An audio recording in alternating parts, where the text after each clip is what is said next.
فخر الأمم. كلمات الشاعر أبو طه عادل صالح الشرفي اليافعي، تنسيق جلال الشيوعي، إشراف وإعداد أبو بيان المهل، مونتاج نبض اليمن. الله أكبر قلتها أبدأ بها وأعلن علان، لبيك يا خادم بيوت الله يا فخر الأمم. نحنا جنودك يا ملك نبي الشدايد والمحان، اضرب بنا يا سيدي ناتيك بنعلى القمام،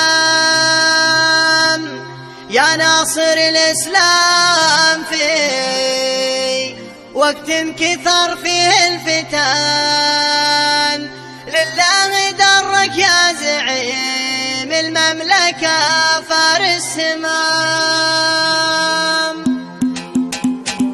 الله أكبر قلتها أبدأ بها وأعلن على لبيك يا خادم بيوت الله يا فخر الأمم. الله أكبر قلتها أبدأ بها وأعلن على لبيك يا خادم بيوت الله يا فخر الأمم. نحنا جنودك يا ملكنا بالشدايد والمحن، اضرب بنا يا سيدي ناتي من أعلى القمم، يا ناصر الإسلام في وقت انكثر فيه الفتن، لله درك يا زعيم المملكة فارس همم. أرعبت جيش الفرس في كل المناطق والمدن، دمرت مشروع الخميني ذي صنع من ذي القدم، وانصار حزب إبليس والطاغية فرض اليمن، والشام راجع لا محالة أرضنا أرض الكرم، أوصابها خير الأنام عدنان من ماضي الزمن، فيها أحاديث صحيحة من كلام سيد الأمم. اللهم بارك لنا بشام وبارك باليمن، واحفظ بلاد الرافدين أرض الكرامة والقيم، بنستعيد الحق الأهل لو يكلفنا الثمن، والنصر ياتي بالعزيمة والتكاتف والهمم، والنصر ياتي بالعزيمة والتكاتف والهمم. والله ما نخشى خوارج عصرنا في ذا الزمن، لو تحشد أمريكان والألمان عربها والعجم، أو تجتمع إيران والشيطان عباد الوثن، مبانها بالموت لو تأتي القذائف كالحمام، أما نعيش أحرار أو نطوي جسدنا بالكفن. الله أكبر قلتها أبدأ بها وأعلن على